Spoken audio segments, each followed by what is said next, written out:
আমাৰ যি আবিৰ্ভাৱ ক্ষেত্ৰ আছে যোৱা কেইদিনমানৰ পৰা আমি দেখিছোঁ যে তাতে মানুহে সোমাইছে বিভিন্ন ধৰণৰ সাজ পোছাক পিন্ধি তাৰ যিটো পবিত্ৰতা সেইটো অক্ষুণ্ণ ৰখাটো মানুহে বিচাৰে। সেইকাৰণে আমি এটা যে সেই আছে কোনো যোৱাত আপত্তি নাই, খালি জাতীয় সাজ পোছাক পৰিধান কৰি যাব।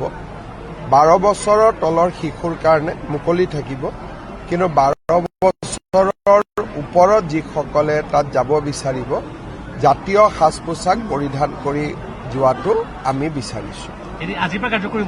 মই আজি কৈ দিম লগে লগে আৰুতো নহয়, 2-3 দিন গভৰ্ণমেণ্টৰ ফাইল চলিব, এপ্ৰুভেল হ'ব, 2-3টা দিনটো লাগে। এতিয়াতো আৰু ইলেকশ্যনৰ 4-5 দিন ডিক্লেয়াৰ আৰু গতিকে আৰু কেইটা দিন আছে ইলেকশ্যনৰ, পৰৱৰ্তী সময়ত চাব লাগিব। হয়।